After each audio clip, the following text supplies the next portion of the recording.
placer estar con ustedes en este espacio, que es el segundo conversatorio en el marco de un proyecto de investigación que dirige la Magister Fabiana Cacciavigliani, análisis de apoyos a la participación ocupacional en poblaciones con enfermedades crónicas no transmisibles de la Argentina. Y estos espacios se generaron fundamentalmente para poder compartir y conocer experiencias en relación a estrategias de apoyo a la participación ocupacional en personas con enfermedades crónicas no transmisibles. Sabemos que existen muchas estrategias y muchos apoyos, pero bueno, lo que queremos ver es cuán accesibles son estas estrategias a las personas con enfermedades crónicas. Y cuánto pueden acceder las personas en cuanto a la autogestión de su salud, ¿sí? Si realmente toman estas estrategias como una herramienta para poder promover la participación ocupacional. Bueno, en este espacio se plantea como un espacio de compartir experiencias entre las invitadas,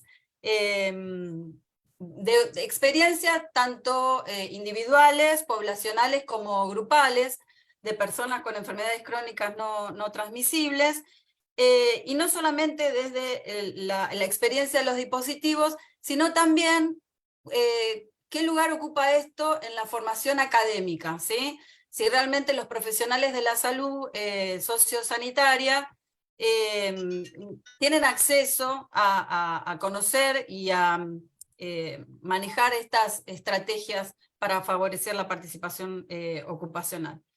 En principio quería comentarles una definición de apoyos a la participación ocupacional, que es la que plantea la OTA, como disparador a sus experiencias. La OTA dice que los apoyos a la participación ocupacional son métodos y tareas que preparan al cliente para el desempeño ocupacional, utilizados como parte de una sesión de tratamiento en preparación o simultáneamente con ocupaciones y actividades, o proporcionadas a una persona para implementar en el hogar como respaldo al desempeño ocupacional diario. Esta es una definición del 2020. Cuando nosotros indagamos un poquitito qué entiende la gente por apoyo a la participación ocupacional, en general remiten a productos de apoyo, ¿sí? Y creo que nosotros todos entendemos, por lo menos es a lo que aspiramos, que son mucho más que eso. Los dispositivos de los cuales seguramente hoy nos compartirán, u otras estrategias como puede ser información en las redes sociales o virtuales, trípticos, etcétera, etcétera. Pero bueno, de eso queremos hablar un poquitito hoy, ¿sí? Así que bueno, agradezco muchísimo la participación de todas ustedes. Me encantaría presentar a quienes nos acompañan hoy. La doctora María Cristina Yardón es profesora honoraria de la Universidad Nacional de Quilmes, docente investigadora de la UNQ, codirectora de la carrera de Educación y Promoción de la Salud de la UTREF, asesora del programa de accesibilidad para discapacidad y personas mayores de la provincia de Tierra del Fuego. Gracias, Cristina, por estar hoy con nosotros. María Eugenia Otero. Hola, María Eugenia. Es licenciada en Psicología y psicoanalista. Es profesora adjunta de la Cátedra de Psicología Evolutiva, Adolescencia 2 de la Universidad de Buenos Aires. Profesora adjunta responsable de la práctica profesional, problemáticas clínicas en niñez, adolescencia y familia de la Universidad de Buenos Aires, y directora del programa de extensión, modelo de intervención psicoterapéutico para niños y adolescentes en situación familiar difícil, también de la UBA. Nos acompaña también Silvina Osrum. Hola Silvina, es licenciada en terapia ocupacional, magíster en gestión de servicios de salud, es escritora, artista plástica, tiene muchos libros publicados, Y me tomé el atrevimiento de agregar, yo sé que es muy humilde doña Silvina, pero me tomé el atrevimiento de agregar dos cuestiones que me parece que son importantes para nuestro encuentro. Fue directora del Departamento Pedagógico de Terapia Ocupacional de la Facultad de Ciencias de la Salud y Servicio Social, y también fue directora y referente de PANET, el Programa de Apoyos de Asistencia a Niños con Enfermedades Terminales. Carla Angelini, ¿dónde está Carla? Que se me perdió en la pantalla. Carla es licenciada en Trabajo Social por la Universidad de Córdoba, magíster en Género por la Universidad Internacional de Andalucía, diplomada en Bioética, actualmente es doctoranda en Ciencias de la Salud, maestranda en Ciencias de la Religión, trabajó muchos años en el Servicio de Trabajo Social del Hospital Pena, y participa como investigadora en grupos que abordan la temática de la participación social en salud y dimensiones de la corporalidad en cuidados integrales de la salud. E Ingrid Rusiti, hola Ingrid, gracias por estar, terapista ocupacional, coordinadora del dispositivo de capacitación laboral e inclusión comunitaria, CONUIR, que depende del Servicio de Salud Mental del Hospital Zonal de Esquel, coordinadora de la carrera de licenciatura en terapia ocupacional y referente de extensión universitaria del programa de salud y economía social de la Universidad de Chubut. Bueno, muchísimas gracias a todas por estar y por aceptar la invitación. Bueno, me encantaría que a quien guste inicie comentándonos de sus experiencias en alguno de los dispositivos que apoyan la participación ocupacional de las personas con enfermedades crónicas, que sabemos que, bueno, muchas, obvia, todas son de cronicidad, de larga data, de mucha tensión y que muchas generan discapacidad. Así que, bueno, si bien nosotros apuntamos a las enfermedades crónicas, sabemos que después muchas derivan en discapacidad. ¿Quién le gustaría comenzar? ¿Cristina? Bueno, dale. Agradezco la invitación, un honor, un placer estar con ustedes y compartir este espacio. Bueno, yo les puedo hablar de los talleres para personas mayores que existen en la Universidad Nacional de Quilmes desde 1999. Estos talleres se iniciaron como talleres de extensión, donde participaban algunos departamentos, el Departamento de Ciencias Sociales, y después, a partir del 2011, se empezó a ampliar no solamente la oferta de cursos, sino la cantidad de personas que se inscribían en ellos. O sea, participaban entonces los tres departamentos de la universidad, el Departamento de Sociales, el Departamento de Ciencia y Técnica y el Departamento de Economía y Administración. ¿Con qué idea? Con la idea de que las personas mayores no solamente tienen intereses que podrían captar o explicar de alguna forma las gentes, los docentes del Departamento de Ciencias Sociales, sino que también había en el Departamento de Economía, en el Departamento de Ciencia y Técnica y demás, otras experiencias que las personas mayores podrían llegar a aprovechar. Empezaron los talleres con 150 personas y terminaron antes de la pandemia, el 2020, teníamos 3.000 personas en 70 talleres diferentes. Y después, durante la pandemia, en el 2020, en el segundo cuatrimestre, se empezaron nuevamente los talleres, pero en forma virtual, y el año pasado, en el 2021, se empezaron en forma presencial, y ahora se siguen en modalidad híbrida, uno y otro. ¿Qué les puedo contar de eso que sucedió? Muchas cosas.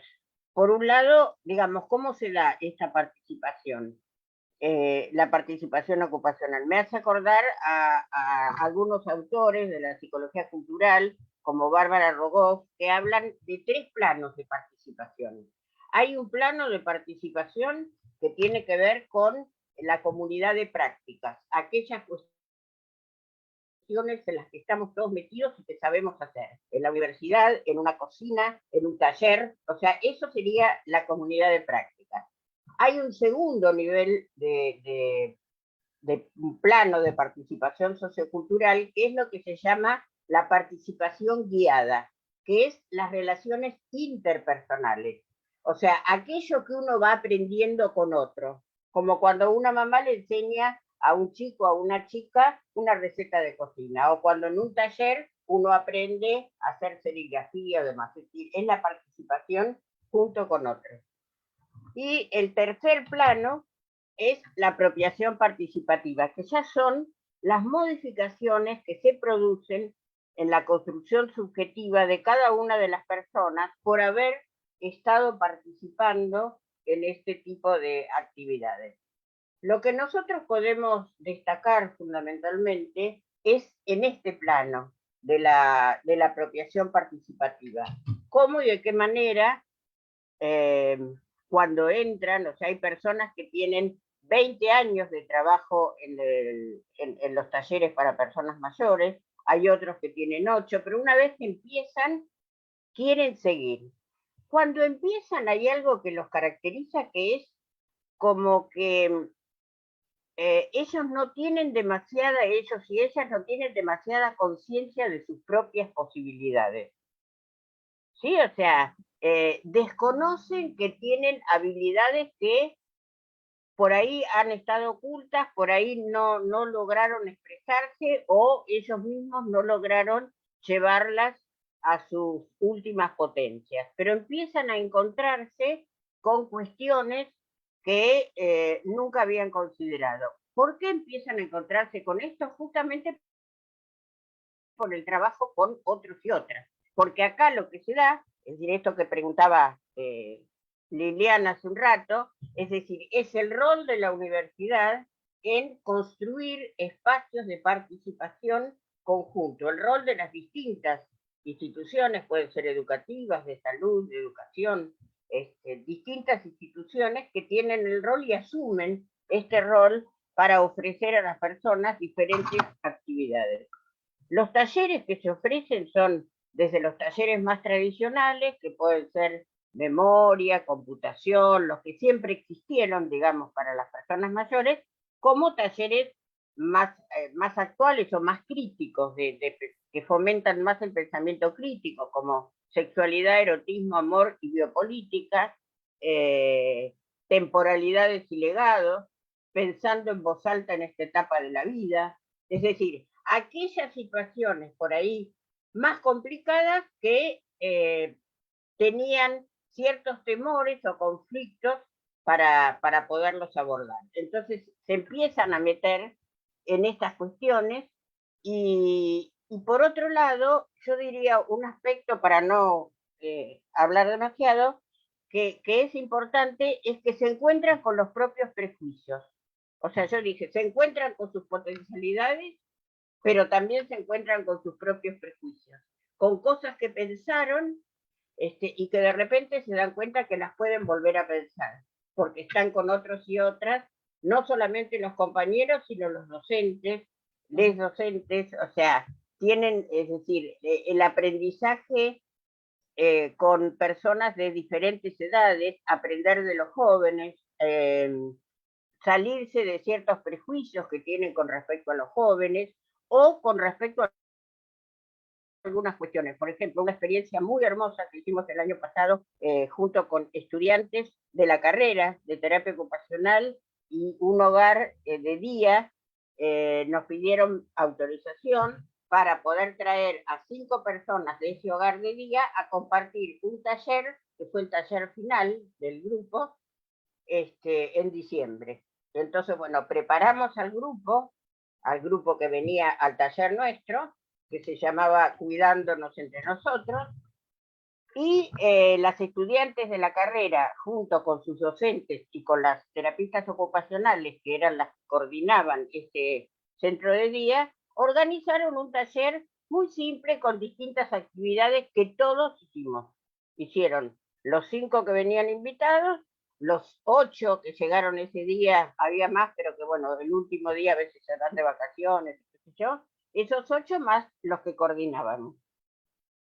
Sí, fue una experiencia muy interesante, porque una de las cosas que pasaba cuando empezamos a prepararlo es, ¿y ellos cómo son?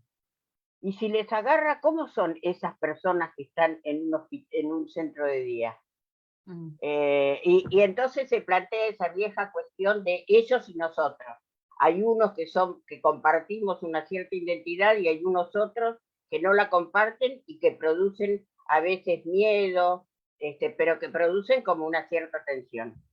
Eh, el taller estuvo muy bien coordinado por las estudiantes y las docentes de la carrera y del centro, y la verdad que fue una experiencia hermosa, tanto para las 4 personas que vinieron, como para los 8 que estaban ahí, que eran alumnos del PUNCAM, porque una de las cosas que dijeron cuando después se fueron y hicimos una evaluación es decir, yo nunca pensé que eran así, que nos íbamos a poder sentar, íbamos a poder hacer un ejercicio donde había que buscar palabras con 2 F, por ejemplo, o palabras, o sea, los ejercicios eran muy sencillos, pero había que hacerlos, otros que no nos salían, o sea, pero no le salía a uno de estas 4 personas, no le salía a un coordinador o no le salía a uno de los que vienen asiduamente a las redes. Es decir, que estas potencias que tenemos a veces aparecen y otras veces no aparecen, es decir, que no estamos definidos por todo eso y que en todo caso lo que nos iguala es esta cuestión de lo humano, que fue como muy interesante poder compartir en esa experiencia. Buenísimo. Muchas gracias, Cristina. Me Eh, quedaba pensando. Sí, Perdón, Lili, no, por favor, perdón. Avanzá y... no, sí, Ingrid. Iba a hacer solamente un No, comentario en relación a cómo llegaban los adultos mayores a los talleres como estrategia de participación ocupacional, cómo se enteraban de los talleres y cómo acceden. Bueno, los talleres se difunden porque el programa tiene 4 áreas, los talleres compartiendo el patrimonio cultural, orientación y difusión, o sea, se difunde en la página de PAMI, ¿no? Que PAMI ahora tiene todas los cursos que se dictan en todas las universidades nacionales, más, digamos, la difusión que hace el programa desde la Universidad de Quilmes, que se ponen en la página de la universidad todos los cursos, con unos 4 o 5 renglones que hablan de cómo es el curso. Pero lo que más éxito tiene en todo caso es el boca a boca. El boca a boca entre ellos mismos, como esta cosa de decir, anotate en este curso que tal cosa. Ay, a mí me dijeron que en ese curso de, qué sé yo, sexualidad, erotismo y amor, me acuerdo cuando empezaron, no se anotó nadie, la primera vez que lo propusimos, y después ellos mismos hicieron un chiste sobre cuando los amigos le preguntan, ¿y qué haces en ese curso de sexualidad, erotismo y amor? Y entonces ellos dijeron, mira, te parás adelante de todo, te desnudás y todos te miran. O sea, usando todo el recurso del humor. Pero el mejor era el otro, es decir, mira, te enseñan todas las poses del Kama Sutra, pero para adultos mayores. Ojo con el águila que tal cosa, tené cuidado con este otro que tal otra. O sea, ellos mismos construyeron y construyen formas de poder entender esto que les pasa. Que el curso de sexualidad es para ver de alguna forma la historia de la sexualidad, cómo siempre estuvo dominada por el poder, el tema del patriarcado, o sea que, digamos, excede ampliamente lo que uno podría asociar con el título. Y por otro lado, la otra de las cuestiones es ellos mismos proponen. Cristina, ¿por qué no hacemos un curso de tal? Por ejemplo, en mis cursos yo hablaba del tema de la muerte y demás. ¿Y por qué no hacemos un curso sobre la muerte? Pero que no nos tengamos que tomar un ribotril antes. Bueno, entonces preparamos con los profesores de literatura uno que se llamó Sexualidades, Temporalidades y Legados. Y entonces buscamos diferentes películas, recuerdo que vimos Ladrona de Libros, vimos novelas, cuentos, poesías relacionados con la muerte y las distintas formas que aparecen, y fue muy interesante porque es decir que alguien de más de 75 años no pensó nunca en el tema de su propia muerte, es que alguien que está, en general, esto aparece. y se tiene miedo o se tiene angustia. Entonces, ellos mismos muchas veces proponen algunos cursos. O por qué no hacemos un curso de historia de las artes, pero de todas las artes, porque siempre te enseñan pintura y escultura, y yo quiero ver música también, y quiero ver ballet, y quiero ver, o sea, ellos también proponen en esto que, según Rogoff, es la apropiación participativa. No te apropias solamente de eso que te mostraron los otros, sino que podés desplegar tus propias potencialidades. Gracias, Cristina. Ingrid, decime, contanos. No, me disparó un poco acompañando lo que María Cristina estaba comentándonos y compartiendo en esto de las dimensiones de participación, cuando, bueno, obviamente agradeciendo la convocatoria y poder participar en este conversatorio, lo primero que leyó un poco el título del conversatorio, puse ahí, intentaba como poner en tensión, porque entiendo que es así, la palabra persona en condición crónica, o sea, sobre todo me puse ahí más atención en la parte crónica, ¿no? Si uno podría hacer un ejercicio de cerrar los ojos y cuál es la primera palabra que te viene después de decir crónico, va a ser como bastante dicotómica o distinta a lo que es la participación, ¿no? Cuando nosotros decimos participación, estamos más en una fase activa, ¿no? En movimiento. Cuando lo crónico capaz tiende a otra situación distinta. Entonces ahí me parecía que había como una tensión que se ponía entre las palabras, ¿no? Cuando que uno intenta, por supuesto, diferentes estrategias y un poco a lo largo del devenir de la historia, ir rompiendo con esa tensión, ¿no? Entonces ahí parecía como tres movimientos que tiene la participación, ¿no? Por poner eso en tensión e intentar romper, hacer esa ruptura, romper, agrietar, ¿no? Obturar esa diferencia entre lo que es crónico y lo que es participación. Segundo, me parecía como el segundo movimiento, bueno, realmente poder reflexionar, tomando un poco lo que Cristina pudo exponer, digo, ¿qué es para nosotros participar? ¿Quién es y dónde?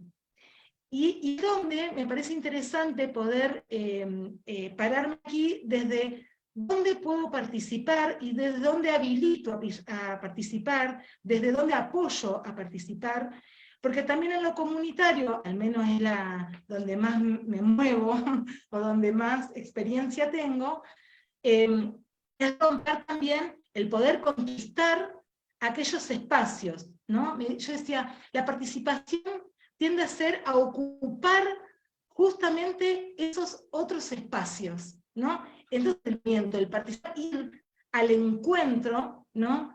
Ocupar esos espacios, ¿sí?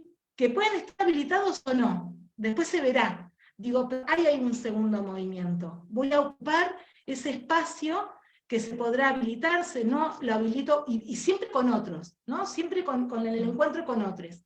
Y el tercer movimiento, me era como esto, como fundamental poder expresar, que para nosotros, desde el dispositivo, y un poco con la lógica comunitaria con la que por ahí acompañamos, la participación tiene que tener tres características fundamentales. Primero, ser digna. Tiene que ser una participación digna, que pueda acompañar lo que realmente cada uno esté necesitando. Segundo, que tiene que ser colectiva. Yo no puedo generar, o no se puede generar una participación individual, aislada. Tiene que sí estar en lo vivo del encuentro con el otro. Y tercero, que me parece que esto es a veces lo más complicado, no sé si es complicado porque no se puede dar o porque por los tiempos que requiere, que mirar la participación como un proceso. Tiene que ser un proceso. Entonces ahí también se va a dar ese movimiento. Digo, tomando un poco, Cristina, lo que vos decías, ¿no? En estas tres dimensiones. También era un proceso, ¿no? Claro, cuando uno va habilitando esos espacios, digo, la participación no se da por sí misma. Tiene que habilitarse, tiene que ser viva, tiene que ir al encuentro con el otro. y tiene que ser digno un poco, ¿no? Entonces, me parecía de poder compartir como esto, pensar a la persona en esta condición crónica, en este proceso de participación en movimiento, ¿no? Intentando activar tal vez ese proceso. Ingrid, contanos un poquito de la experiencia en Kenwir. Bueno, Kenwir es un dispositivo de capacitación laboral e inclusión comunitaria que, bueno, está en Esquel, Chubut, en conjunto con una red, somos parte Kenwir de una red que es parte del Servicio de Salud Mental, bueno, de la provincia. Digo, hay muchos dispositivos donde cada uno va tomando también su propia identidad, porque esto también, nosotros hace 15 años que estamos y vamos como reconfigurándonos la identidad también según la necesidad y según las demandas. Las personas que asisten son del Servicio de Salud Mental, y está también abierto a toda aquella persona que lo demande. Siempre decimos que por un lado, las personas que vienen básicamente están requiriendo poder reconfigurar su proyecto de vida, ¿no? Independientemente que obviamente que el eje es el hacer, el poder, capacitación laboral a veces queda como en una dimensión muy teórica, pero en realidad tiene que ver con apropiarse con el hacer, y a partir del hacer el desempeño, y a partir de ahí, bueno, posicionarse en el mundo, parar el mundo de otro lugar. Nosotros tenemos varios espacios donde las personas circulan, que es el espacio de elaboración del fieltro, el espacio de huerta, el de cocina, y después hay otros espacios que se van como construyendo según las demandas y las necesidades de las personas que asisten. Buenísimo. No sabía que era abierto, pensé que siempre necesitaban derivación. No, es abierto, nosotros tenemos personas, hoy están llegando adolescentes, travestis no binarias, por una necesidad, hay una necesidad sentida en la comunidad, que no está pudiendo, o al menos parte de la comunidad no está pudiendo alojar estas necesidades, y hoy son parte de Kenwir, tratando de ahí encaminar tal vez un proceso artístico, expresivo, y también comunicacional. Vienen personas en condición con personas con discapacidad, y personas que lo requieran, problemáticas de consumo, y otras personas, personas de la comunidad, a veces sin ningún diagnóstico. Claro. Sí, eso, sin ningún diagnóstico también pueden ser parte. Buenísimo. Pero Carla, solo un comentario, qué interesante pensar que no necesitan diagnóstico para ir a un dispositivo. Ya eso es un montón, un ¿no? montón. Qué Buenísimo. interesante. Tal cual. Sí. Carla, ¿querés contarnos vos tu Dale, experiencia? sí, como quiera. Yo en realidad les agradezco un montón todo lo que vienen contando, porque yo en realidad ahora estoy más dedicada al mundo de la investigación. Trabajé durante 10 años en un hospital acompañando personas con enfermedades crónicas, y un poco llegué a mi tema de investigación de mi tesis doctoral por todo ese tránsito por el hospital. Por un lado, viendo las dificultades que tenían las personas con enfermedades crónicas para sostener estos cuidados, y por otro lado, las limitaciones que teníamos como equipos de salud en acompañarlas. Entonces, por eso mi mirada está muy sesgada, estoy viendo, porque yo siempre hablo de los servicios de salud, o desde ahí, y me parece súper interesante escuchar otras experiencias más desde lo comunitario, desde esos proyectos de extensión y demás.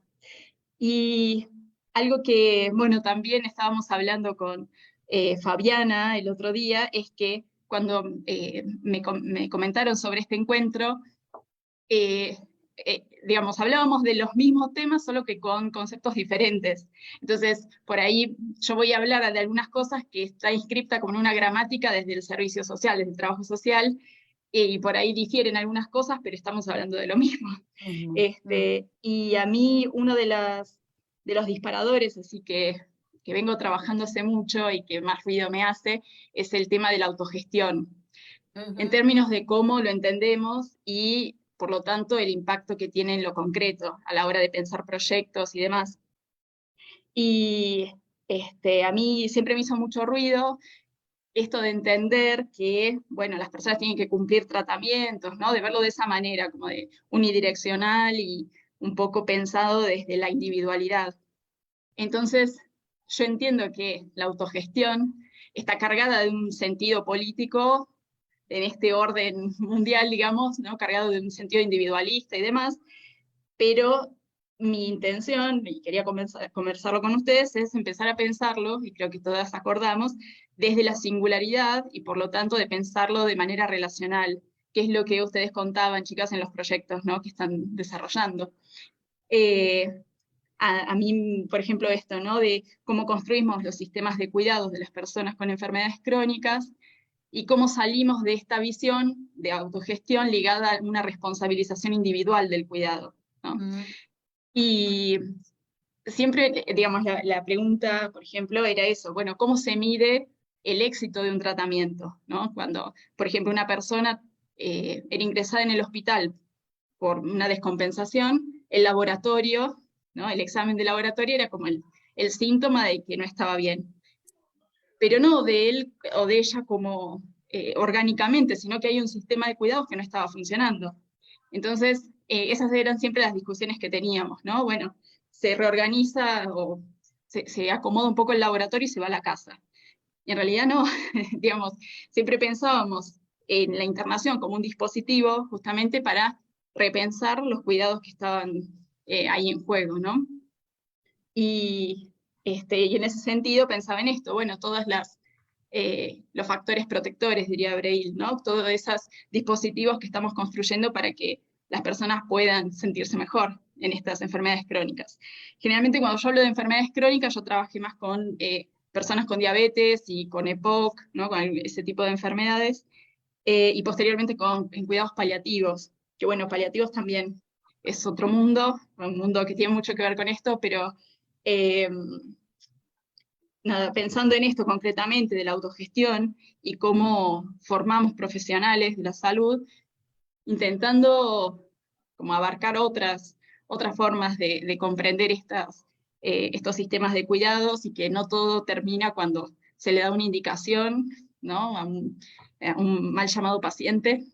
Y pensaba esto, cómo de alguna manera permitimos y validamos en los espacios de formación un reconocimiento de la propia subjetividad de los y las profesionales que se va a poner en juego a la hora de atender a una persona, ¿no? En este caso con enfermedades crónicas. Entonces, entendiendo eso, ¿no? Que muchas veces, todavía hoy, escuchamos y vemos que reconocer la propia subjetividad, los profesionales y las profesionales, parece como que pierde cientificidad lo que hacemos o lo que decimos, y en realidad pienso en la necesidad de generar otras formas, ¿no? De formación y demás para, bueno, un poco pensar en otras formas de atención también, ¿no? Creo que eso, como para empezar a pensar juntas, esto de pensar la singularidad y la necesidad de eso, pensarnos conectados, digamos, y que los tratamientos, que no son tratamientos, sino uno más de los cuidados que tenemos en los que tenemos que pensar, nunca van a ser llevados adelante de manera individual, ¿no? Un poco eso. Muchísimas gracias, Carla. No. Y Carla traía los cuidados paliativos y yo pensaba en Silvi. Está todo organizado, Silvina. ¿Viste? Claro, fue esto. No, yo cuando escuchaba hablar a María Cristina, yo dije, ay, mira, qué bárbaro esto que está diciendo, mira, y me lo anoté, porque si no, como tengo memoria muy frágil. Vos hablabas, María Cristina, de los prejuicios, de estas cosas que le pasaban a los adultos mayores, y que la difusión se daba principalmente por el boca a boca. Y después definiendo, como lo decías vos, Carla, que decías, sí, miren, la necesidad de la participación. Y la remataste vos como para que empezar a hablar cuando pones allá arriba lo de la autogestión. Yo les cuento que estoy a la inversa de Cristina, estoy en la otra punta. Si ella hablaba de adultos mayores, la experiencia que hicimos en 23 años fue con niños y adolescentes, y con una enfermedad no transmisible que tiene muchísima carga de prejuicio, que es el cáncer. Si hay una enfermedad que tiene recontra mala prensa, es justamente el cáncer. Y a la que creo, como bien vos dijiste, Carla, también, que desde los equipos de salud le damos poca bolilla a lo que es la participación. Nos llenamos la boca con esto de ser partícipe activo. Ellos, los pacientes, los sujetos, los clientes, usuarios, decirlo como se te dé la real gana, y siempre decimos la participación activa. Y a veces queda relegado a un objetivo que se escribe y nada más. Nada más. Entonces, bueno, rebobino. ¿Por qué arranco con niños y adolescentes con cáncer? Porque surgió como un proyecto de extensión de la universidad. O sea, fíjate desde dónde empieza a salir como un proyecto de extensión con 5 profesionales nada más, y lo llevamos a la comunidad. Y ahí en base, también como hacían ustedes, a lo que la comunidad iba proponiendo, a lo que ellos decían que estaban necesitando, no lo que nosotros escribíamos que ellos necesitaban, ahí empezó a crecer el proyecto, y creció tanto, de una manera tan increíble, que se terminó transformando en una organización de la sociedad civil, porque justamente necesitábamos otro tipo de soporte también. Y en cuanto a la participación, no eran solamente los chicos y los adolescentes que cuidaban de su propia salud, y que por ahí vos veías un enano que entraba de, qué sé yo, de 3 años, 4 años, y era, les aviso, época pre-pandemia en la que nadie sabía lo que era un barbijo, solamente cuando entrabas a un quirófano veías a alguien con barbijo, pero entraba un enano, qué sé yo, con un barbijo y te dice, yo me lo puse porque estoy bajito de blancos. ¿Y quién sabía, o sea, quién de nosotros adultos sabe cuántos glóbulos blancos tenemos, no tenemos, cuántos rojos? Bueno, yo no te daba cátedra de eso. Entonces, eso es realmente ser partícipe activo. Conservar su salud, saber cuáles son los hábitos que, más allá de que el cáncer no sea una enfermedad terminal, sino que ahora es una enfermedad, y que muchos de los chicos que nosotros tuvimos el placer de acompañar, no digo de atender, y de trabajar con ellos, no, tuvimos el placer de acompañar, que después nos venían a visitar con sus hijos, o que al principio eran, qué sé yo, controles cada 6 meses o cada 1 año, y cuando les tocaba venir, no venían a PANET, que es la fundación, sino que iban al hospital, pero vamos a hacer la pasada por PANET para ver cómo están el resto de los chicos, y además de mostrarles, mira, yo estoy bien, yo me curé, yo sigo adelante. Entonces, con un ejemplo, te estoy marcando, mirá cómo se puede.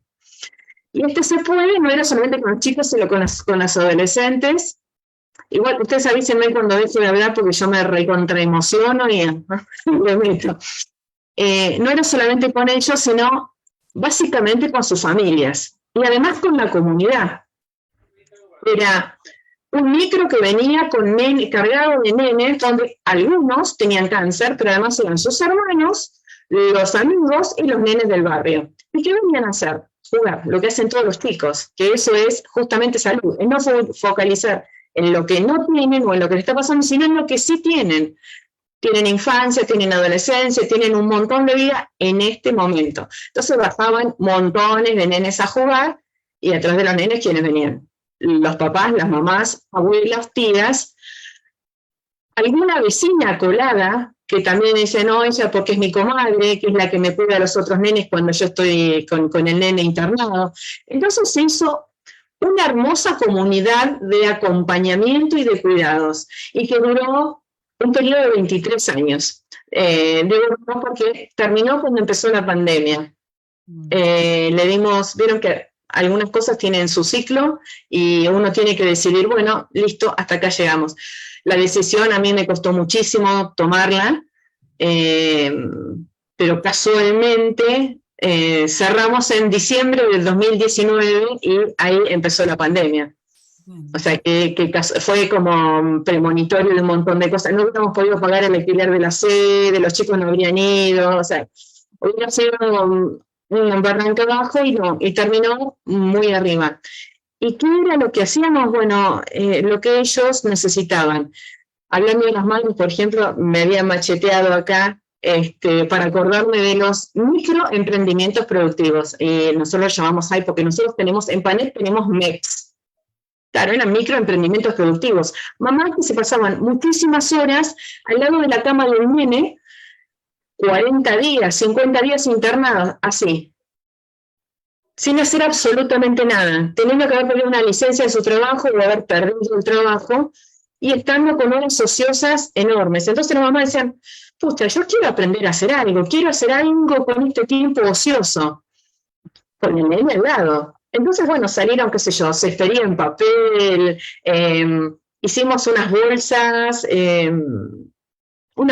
con el logo de Panet, que cada mamá, había una donación de máquinas de coser, entonces recortaban cuando estaban internados, y después cuando venían a Panet las cosían, se les ponía el logo, las vendían, y de lo que se vendía, 8 bolsas, el monto era para las mamás, se lo llevaban a su casa, o sea que estaban como generando su propia platita, y 2 de las bolsas era para comprar más material para poder hacer más bolsas. Era cuando empezamos a dejar de usar plástico y a usar las bolsas reutilizables. Bueno, y a mí lo que o sea, traigo ahora como ejemplo, porque cuando les escuchaba hablar a ustedes, yo dije, ay, me acordé de esta mamá y este nene, que ella aprendió a hacer canastos con los descartes de papel, y como originalmente son de Villa Cacique Barker, que tienen, ahora le hago la publicidad, tienen frutos rojos, no tan lindos como los del Lago Pueblo y Esquel, bueno, pero viste, no hay con qué darles. Pero bueno, trabajamos con frutos rojos y dijo, ¿qué mejor que generar una canasta que tenga forma de frutilla? Entonces le dio un valor agregado al producto, que su marido seguía trabajando en la chacra donde cultivaban. Y se iba con un montón de canastas con forma de frutilla. Obviamente, los clientes compraban más las canastas con forma de frutillas rellenas de mora, de frambuesas, de lo que fuera. Y eso lo aprendió en Panet. Entonces el nene, yo me acuerdo que Martín venía re canchero y decía, hoy mi mamá vendió tantos kilos de fruta. O sea, y le sumaba sonrisa y le sumaba actividad. Y bueno, hoy Martín está recontra curado, ya es un adolescente. Pero me gusta mucho esto de poder seguir pensando la fuerza que tiene la comunidad, la fuerza de la escucha, la fuerza de sacarnos los prejuicios de encima, ¿no? De la cabeza, ¿no? Así como los viejos dijeron, nos ponemos desnudos delante del público para hacer un trabajo práctico. Yo los imagino. Los chicos con cáncer más o menos te proponen una cosa así. Y trabajar en difusión, y vos hoy, Lili, decías, bueno, ¿mediante qué? Y mediante difusión, salían ellos mismos con esos carteles. ¿Se acuerdan de la vieja época de los hombres sándwich que se ponían un cartel adelante, el pecho y la espalda?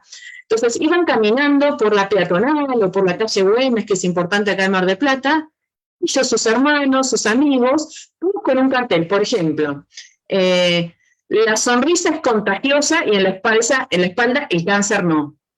Dijo así, donás sangre ahora, yo la necesito. O sea, ese tipo de cosas. Yo mismo voy a hacer publicidad de esto que estamos necesitando y bajando mitos a toda costa. Lo más interesante es que el proyecto empezó desde terapia ocupacional. Y recibimos gente de la residencia, uruguayos, vinieron catalanos a hacer experiencias compartidas, obviamente prácticas clínicas, pasaron por práctica, y tesistas no les puedo contar la cantidad que pasaron. O sea, sirvió para extensión, sirvió para investigación, sirvió para difusión, y sobre todo sirvió para que estas familias sintieran que no estaban solas, que tener cáncer no es mala palabra, que hay muchas otras personas que les está pasando, entonces no están solos, que el cáncer es curable, que hay que darle suerte a la detección precoz y al poder sostener los tratamientos en el tiempo. Bueno, eso es más o menos todo lo que se hizo durante 23 años en el ciclo de Panet. No sé si... Sí, totalmente. Gracias, Silvina. Está con nosotros Eugenia, María Eugenia Otero. No la estoy viendo, pero está. ¿Eugenia? Sí, allá abajo. Sí, estaba. Está silenciada. Hola María Eugenia, está silenciada. Ahí va. Perdón, estoy sin luz en el consultorio y me tuve que venir a un bar cercano. Wow, Así bueno, que gracias por el esfuerzo. mil disculpas, Sí. estuve entrando y saliendo con un problema con conectividad porque en toda la zona no hay luz. No, quería, nada, agradecerte la participación y bueno, escuchar un poco tu experiencia en función a la temática que nos convoca hoy. Sí, bueno, gracias por la invitación. En principio, compartir las ideas que fueron deslizando de que implica un proceso y un acompañamiento a tanto a los pacientes como a las familias, ¿cierto? Nosotros venimos desarrollando como dispositivo una serie de talleres en el marco de la universidad, en el marco del programa de extensión, donde trabajamos con familias con vulnerabilidad, y dentro de la población del grupo que ustedes plantean hoy como problemáticas clínicas, también tenemos un grupo donde hemos abordado enfermedades de corte psicosomático con los chicos y las familias, en un proyecto donde entendemos que el armado de grupo es la posibilidad de construir representaciones compartidas en relación al sufrimiento y posibles modos de autogestión de salud frente a esto, ¿no? Si bien con los chicos trabajamos en dinámicas de juego y la palabra, tenemos un grupo de familiares al que no asisten los chicos, pero sí todas las familias que están involucradas en el programa, y con los que trabajamos algunas líneas en relación a no caer en situaciones que incrementen la patología. Por ejemplo, evitar mecanismos de sobreprotección en los chicos, evitar situaciones de sobreadaptación a la realidad con exigencias innecesarias, por ejemplo. Dentro del grupo de enfermedades psicosomáticas, las que más han aparecido en el relevamiento de casos son casos de asma, afecciones en la piel, úlceras, y también hemos trabajado con algunos chicos de diabetes en grado 1. Es decir, distintos procesos clínicos que requieren un abordaje interdisciplinario. Nuestra formación es desde el psicoanálisis y entendemos que el generar grupos donde la palabra aporte y dé lugar a crear y construir distintos niveles de representación ayuda a un proceso de elaboración más saludable, acompañado, por supuesto, de la medicina y la pediatría en este caso, ¿no? Desde ya, desde una mirada interdisciplinaria. Y sobre todo destacamos mucho en el contexto familiar ciertos hábitos, ¿no? En lo que requiere al armado de rutinas de alimentación, sueño, higiene, bueno, en esa línea. Y lo No sé trabajan si se me escucha bien, perdón. Estoy en un bar y hablo. No, se te escucha perfecto, se te escucha perfecto. Bueno. ¿Cómo llegan a los talleres? Bueno, los chicos son derivados de distintos espacios, sobre todo de escuelas y servicios de salud. Y nosotros armamos el dispositivo de taller dentro del programa, teniendo en cuenta el grupo etario y el motivo de consulta por el cual se acercan. Y sí consideramos, digamos, que la consulta es para la familia. Nos interesa mucho correr al chico como signatario del problema clínico, digamos.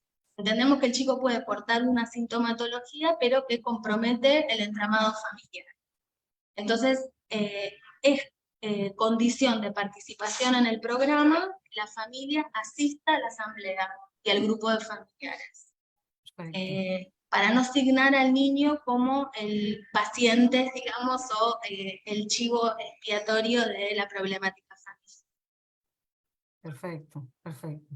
Gracias, Eugenia. Y agrego unas líneas más sí. en sintonía de lo que venían planteando. Nosotros generalmente cuando terminamos los talleres les damos a las familias una serie de tips, digamos, como para que se lleven escrito, digamos, y puedan traer también ideas para las próximas reuniones y qué otras temáticas les preocupan como para poder abordar, ¿no?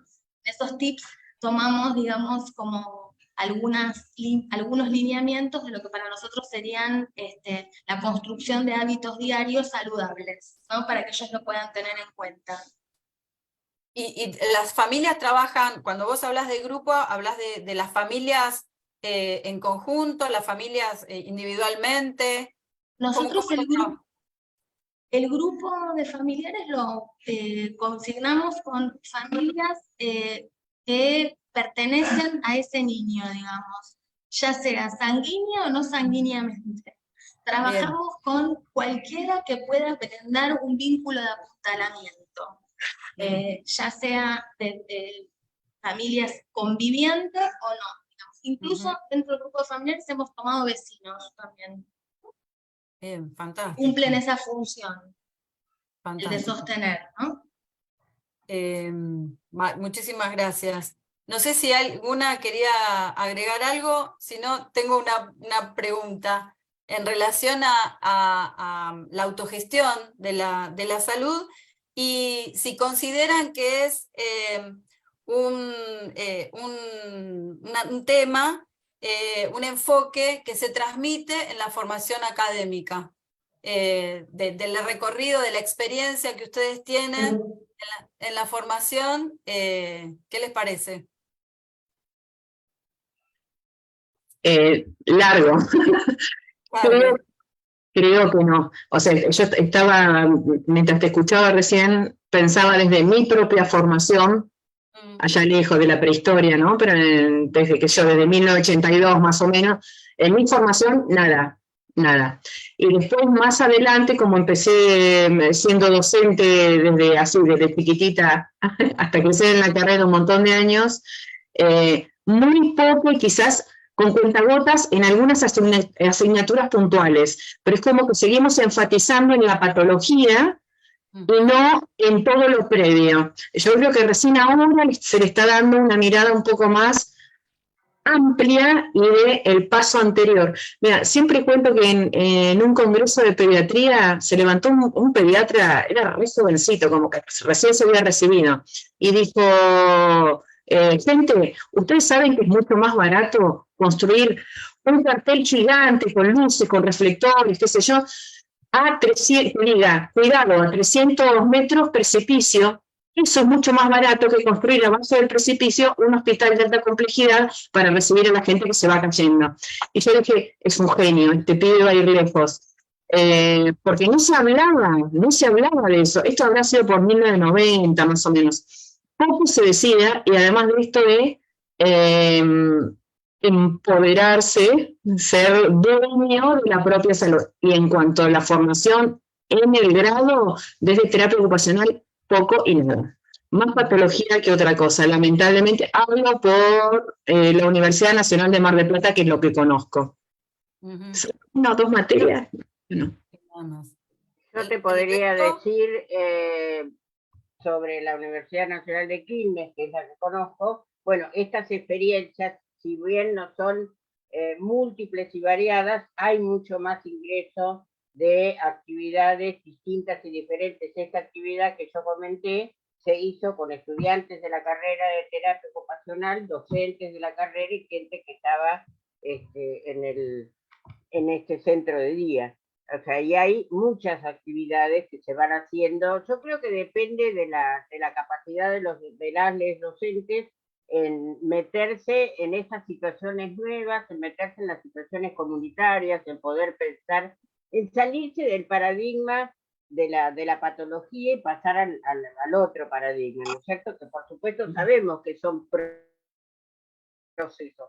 Entonces, es interesante ver cómo las personas que participaron del taller podían ellas mismas hablar sobre su propio proceso, que en principio tuvieron miedo, y ustedes van a estar, y ustedes se van a quedar, y los que los acompañan, ¿viste? Es decir, por supuesto que vamos a estar, nos vamos a quedar, y podría pasar cualquier cosa, como puede pasar cualquier cosa en cualquier aula, ¿no? Es decir, en mis 35 años de docencia universitaria me pasaron cosas, no con gente que estaba signada por patologías específicas, sino adentro del aula, alguien que de repente hizo un brote, alguien que de repente se salió por X o otra sensación, pero no estaban con ningún cartelito de patología previa. Entonces, pero esta cuestión de, bueno, poder compartir y ver lo humano, era lo que las alumnas de terapia querían sostener, o sea, mostrar que todos tenían y tienen posibilidades. Entonces, en la medida en que más podamos difundir eso, me parece que es interesante ver cómo las comunidades y cómo todos, creo que hay algo que insiste en las distintas expresiones que estuvimos viendo, que es se va difundiendo solo en la comunidad. Cuando la comunidad se da cuenta que su palabra es tenida en cuenta, su palabra es escuchada, y lo que viene y propone se transforma por la fuerza de todos en alguna actividad interesante en la que ellos pueden participar, ahí se juntan, digamos, la participación, el poder, toda una serie de cuestiones que hay muchos teóricos que han hablado de todas estas cosas, pero que se pueden ver en vivo y en directo en esa participación, ¿no? En la práctica. Sí, claro. Totalmente. Yo, perdón, agregaría que es un desafío en el marco académico transmitirle a los alumnos un sentido de, por ejemplo, construir un diagnóstico pensando una potencialidad saludable en los chicos, digamos. Nosotros desde la cátedra tomamos ese desafío, digamos, que se pueda pensar en la salud mental de un niño, no desde lo que padece, sino también desde los recursos psíquicos saludables que tiene, con las herramientas que puede contar para poder hacer un proceso de elaboración de ese síntoma o ese trastorno, ¿no? Creo que es un desafío desde el área académica incluir en la mirada de la salud y no patologizar Claro. situaciones también que tienen que ver con el crecimiento, ¿no? Uh-huh. Tal cual, tal cual. Tal cual. No sé si Sí, Ingrid o Kat, sí. Sí, Dale, dale, Ingrid. Bueno, sí, un poco, sí, también. Bueno, yo estudié en la Universidad Nacional del y venía, bueno, obviamente, hace como muchos años atrás, hace como 20, y veníamos con una mirada bastante reduccionista, ¿no? Ahí recién empezaba a aparecer el modelo de la ocupación humana, entonces empezaba como a contagiar un poco ahí con esos nuevos términos. Bueno, veníamos como de otro modelo, ¿no? Veníamos como transitando como otros recorridos. Y cuando tuvimos la gran posibilidad de armar el plan de la carrera de terapia ocupacional, bueno, eso se puso como mucho en tensión. Bueno, ¿cómo denominar las nuevas asignaturas? Y no quedar en el cliché de ponerle el título nuevo o un nombre nuevo, pero con los mismos contenidos. Entonces, bueno, se ponía todo el tiempo en tensión, bueno, pero ¿qué es lo? O sea, cambiar qué y el para qué. Tampoco era cambiar por cambiar y usar nuevas terminologías si después no estaba acompañado realmente con una mirada integral y hasta ponernos a discutir, bueno, ¿para qué es nosotros la salud? ¿Cuál es el posicionamiento que tenemos, qué es la salud, ¿no? En sí, y cómo la estamos, bueno, y sobre todo que estoy más en la salud mental, también poner eso en tensión, ¿no? ¿Qué es la salud mental? ¿Qué es la salud integral? Y ponerlo ahí en juego. Y una de lo que quedó en el plan, que quedó denominado como identificado, es proceso de enfermedad y salud, ¿no? Y no poner, bueno, como dividir por patologías, sino también, ¿no? Como tratar de poder vivenciar como, y ofrecer los contenidos, que sí hay que darlos, digo, porque uno tiene que saber de lo que está hablando, pero también con una mirada un poco más crítica, al menos de eso, y poder construir con el otro. Y en la incumbencia, cuando trabajábamos las incumbencias, lo que ahí sí, y un poco con el recorrido desde la salud mental comunitaria, que bueno, creo que la veo a Laura porque somos colegas y compañeras del territorio, bueno, con Lili también, pero bueno, más del palo de la salud mental comunitaria, a mí para mí una bisagra, cuando transité la especialización de terapia ocupacional comunitaria, en esto de poder intervenir junto con el otro.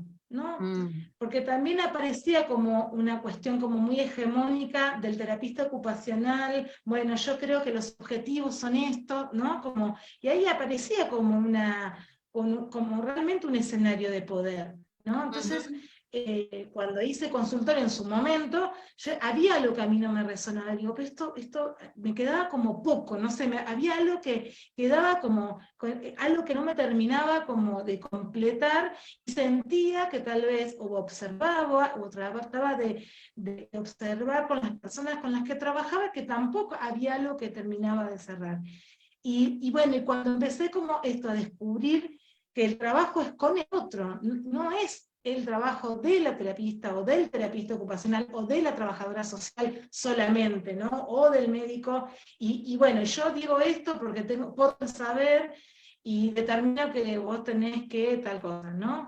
Y bueno, y a veces en esto del trabajar en conjunto, ¿no? Con los objetivos, por ejemplo, nosotros, las personas tienen una entrevista de admisión y ahí, en esa entrevista de admisión, nos damos 1 mes, 2 meses para conocernos, y a partir de ahí planteamos los objetivos en conjunto, nos sentamos y decimos, bueno, a ver, ¿cuáles van a ser los objetivos?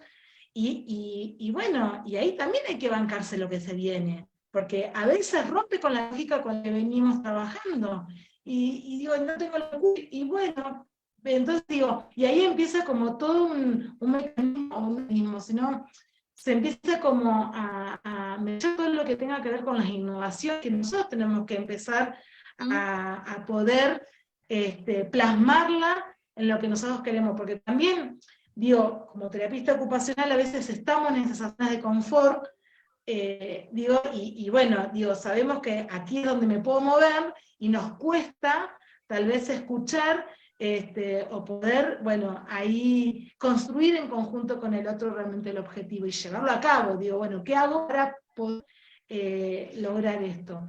Y vuelvo por ahí un poquito, me quedé como resonando en la palabra crónico, que me parecía que la palabra crónico también terminaba de oscurecer, y Eugenia me despertó un poco esto, terminaba de oscurecer lo que realmente es la persona, a veces, ¿no? En oportunidades. Eso crónico, que no deja de ser también un rótulo, digo, es algo que estoy Es poniendo cierto. como identidad en el otro, oscurece el potencial que puede llegar a tener la persona, ¿no? Y que bueno, tal vez nuestro desafío poder descubrirlo, o descubrirlo en conjunto con la persona. Muy interesante. Carla. No, yo me siento súper contemplada en todo lo que dijeron hasta ahora y me quedo pensando en muchas cosas en relación a la formación. Y siempre es esto, ¿no? Esta forma tan unidireccional en que en general se plantean las intervenciones profesionales, como bueno, hay una estrategia de intervención como si fuera algo totalmente es unidireccional, cuando en realidad, como dice Ingrid, claramente tiene que ser construido en conjunto y para eso, con la persona, ¿no? Y para eso yo tengo que conocer cómo es la vida cotidiana, dónde vive, con quién vive, digamos, cosas básicas. Y creo que eso también, digamos, entender que no es algo unidireccional y considerar que necesariamente hay que trabajar en conjunto, también le saca un poco ese peso, como decía Ingrid, como de cierta frustración si algo no sale bien.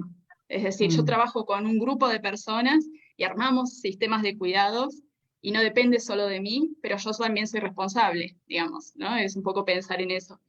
Y yo creo que en la autogestión sí aparece para mí de alguna manera en la formación de profesionales, pero con este sentido de autonomía, como cierta falacia de la autonomía, ¿no? De pensar, bueno, la otra persona tiene derecho a decidir, pero en realidad lo que está por detrás es la responsabilidad de cumplir tratamientos de la otra persona.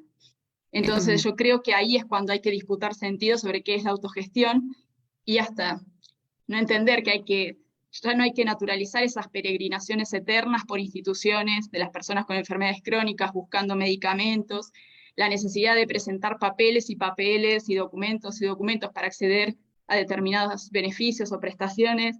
Me parece que ahí es cuando, hasta no llegar a ese punto de desnaturalizar todo eso, no vamos a poder continuar hacia realmente pensar la autogestión como estamos discutiendo, ¿no? Y por último, también pensaba esto de, que muchas veces nos ha pasado, Escribano, ¿vieron? Dice esto del cómo se ponen en juego dispositivos de regulación de las sensaciones, ¿no? Cómo tenemos que sentirnos en relación a determinadas situaciones, y muchas veces nos hemos encontrado con situaciones de personas que tenían que hacerse determinados estudios y demás, no vuelven al hospital por miedo a que los reten, porque me da vergüenza, porque, bueno, y eso habla de las asimetrías de poder que todavía tenemos, ¿no? En los servicios de salud. Entonces, hasta que eso no aparezca en las currículas de formación, creo que no vamos a poder avanzar mucho. Pero bueno, estamos ahí disputándolo, ¿no? Todos los días. Así que hay que perder las esperanzas. Totalmente. En ese sentido, celebro tanto estos espacios y estos intercambios porque son disparadores de esos procesos. Así que, sí, es interesante ver, es interesante ver cómo las nuevas carreras de medicina que se abrieron en la Universidad de La Matanza, en la Jaureche, en la Universidad de José C. Paz, ahora en la Universidad Nacional de Río Negro, en la formación de medicina, pero digamos, sería como muy interesante que el resto de las carreras también lo tomaran, empiezan a trabajar, que quizá era como la carrera más teórica, ¿no? Entonces tienen talleres de malas noticias. O sea, ¿cómo haces para darle una mala noticia a un paciente, a este otro con el cual vos estás trabajando? ¿No? Talleres de esto, no retar, sino, o sea, empieza a ver, y que imagínense para los estudiantes lo disruptivo que es esto, porque nunca se imaginaron que hay que aprender a dar malas noticias o que tenés que fijarte en no estar retando, ¿no? Y que tiene que ver con preguntas epistemológicas que por ahí no se plantearon, pero que todos estuvimos discutiendo, como ¿por dónde circula el poder en la participación? ¿Participación es que el otro haga lo que yo quiero que haga? ¿O participación es que el otro haga lo que tiene ganas de hacer y en todo caso mi función es la de propiciar, generar, favorecer, ¿no? Es decir, por eso digamos, todos los desarrollos comunitarios no se olvidan de trabajar el tema del poder. El tema del poder atraviesa todo. ¿Por dónde pasa el poder en la participación, ¿no? Entonces, eso me parece que es muy interesante también como para pensar. Silvina. No, que ahí está poniendo Sarita que hay un libro así de Paco Maggio que habla sobre eso. Pero yo en realidad, si yo tuviera que armar la currícula, no haría una materia que se llama cómo dar malas noticias, sino cómo aprender a comunicarme directamente. Porque ahí estamos volviendo a focalizarnos, salimos de la patología, pero decimos lo que no hay que hacer. O sea, cómo prepararme para malo. Bueno, el taller tiene ese objetivo, digamos, ¿no? Es decir, el taller de comunicación, pero para poder entender las distintas malas noticias. Exacto. Pero vos fíjate cómo está armado. Sí, yo también en el posgrado, cuando vi eso, cómo dar las malas noticias, yo dije, ay, la pucha, le estamos hablando. Tenemos que, si hablamos, vos decías siempre del proceso de salud y enfermedad, que es un proceso, ¿no? Las noticias no son ni malas ni buenas, eso también es un juicio de valor. Son cosas que están sucediendo. Mejor aprendamos a comunicarnos y a decir qué nos genera un sufrimiento. ¿Cómo hago para, por eso, hacer en un quirófano, empujan a la propia enfermera y dicen, no, andá a decir lo que fue lo que pasó?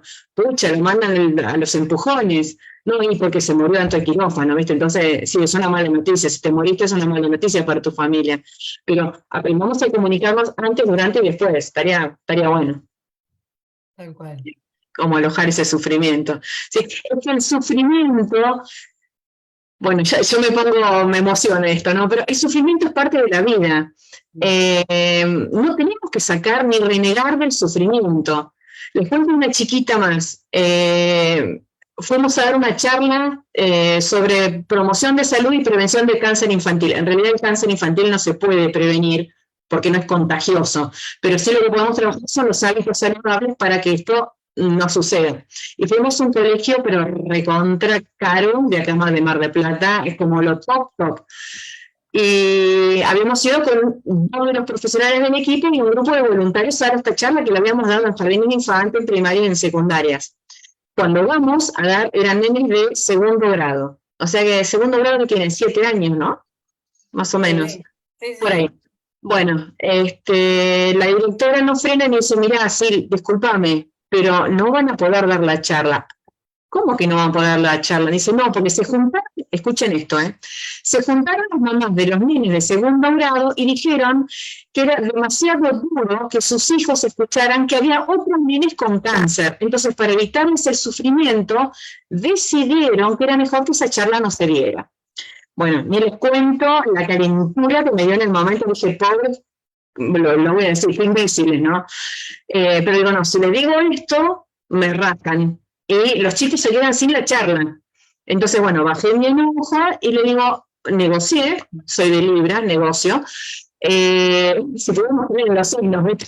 Entonces le digo, bueno, está bien, no vamos, primero que tenían miedo a las mamás, y que mencionáramos la palabra cáncer, porque si sus hijos saben que hay otros niños que tienen cáncer, quiere decir que ellos también se pueden enfrentar con el sufrimiento de saber que se van a morir en algún momento. ¡Wow! Mira, descubrieron la pólvora. Entonces mi negociación fue así, está bien, a ella me molesta que usemos la palabra cáncer, yo te prometo que no la vamos a nombrar. La palabra cáncer no se va a decir, a menos que alguien pregunte algo, porque yo mentirosa no soy. Entonces, si algún nene me preguntaba de qué estábamos hablando, yo iba a tener que contestar. La directora se mató de la risa, porque ya sabía cómo iba a suceder, y me dijo, tenés razón, dale, vamos. Entramos con los voluntarios, sacamos los títeres, empezamos a hablar, y tardamos más o menos, yo creo que 5 minutos habrán pasado. Y un enano que estaba sentado ahí me dice, señor, ¿cómo se llama esa enfermedad de la que estamos hablando? Y yo le digo, cáncer. No, mi abuela tuvo cáncer, no era nada doloroso, no era tan tremendo. Mi perro tuvo cáncer, el vecino de fulano tuvo. Bueno, lo dijimos y no era terrible. Entonces, el sufrimiento es parte de la vida y ciertas dosis de sufrimiento serían como una vacuna.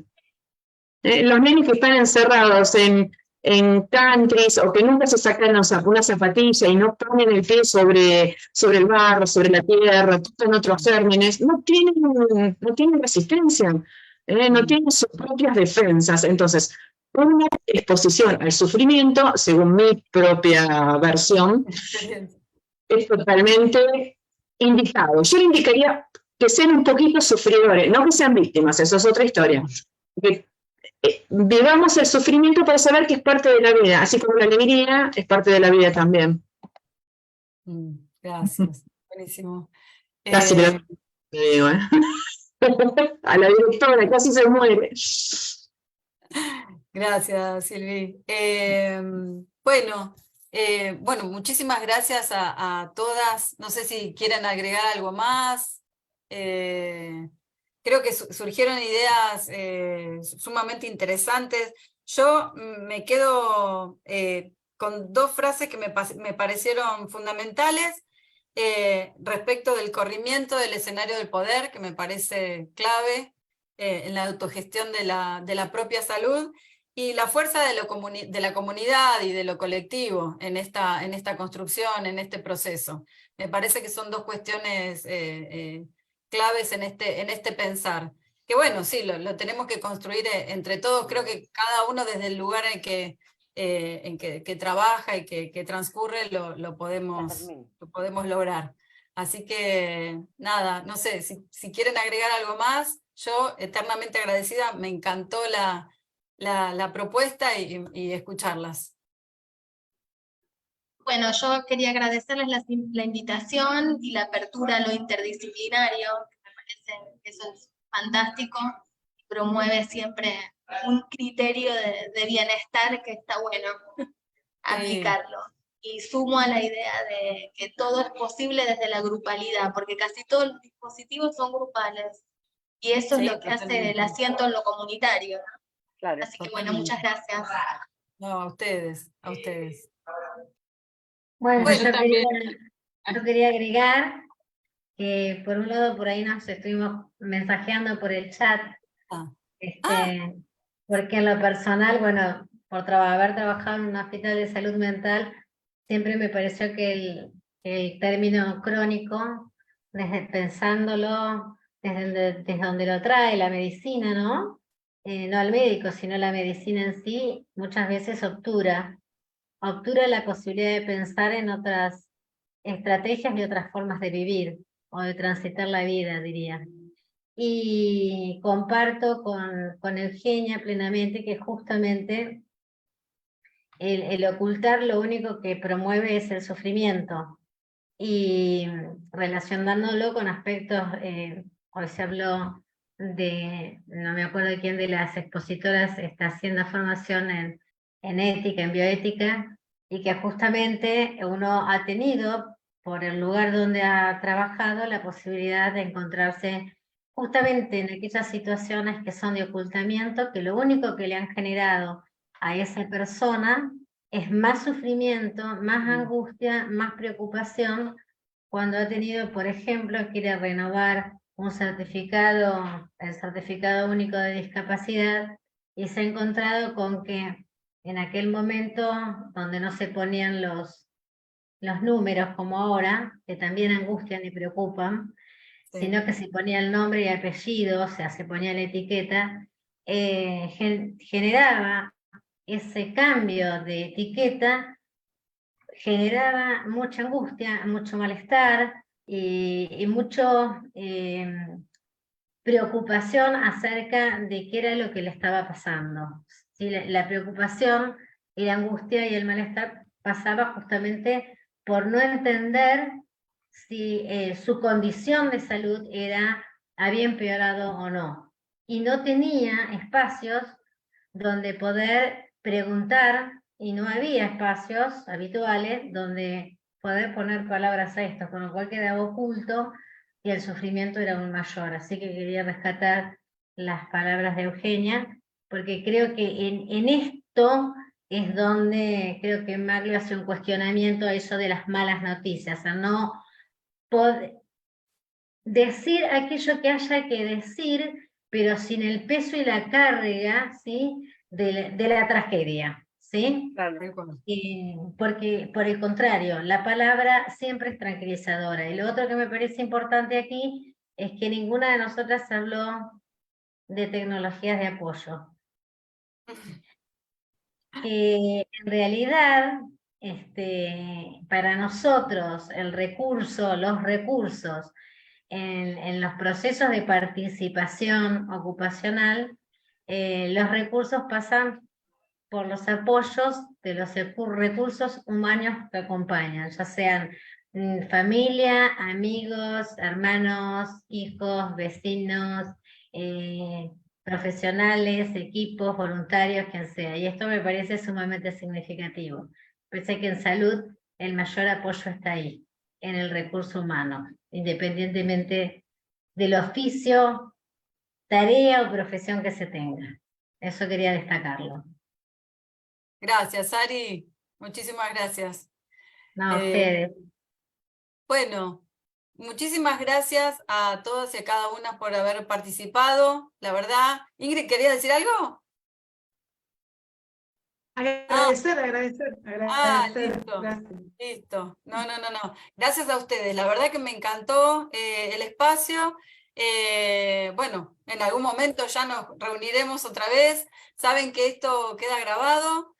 Lo van a subir a la fanpage de la carrera. Así que bueno, disponible para todo el que quiera después repetir el encuentro. Muchísimas gracias Bueno, a todos. muchas gracias. Gracias, chao, chao. Gracias. Muchas Gracias, gracias, buenas hasta luego. tardes. Muy Chao, amable. chao. Hasta luego.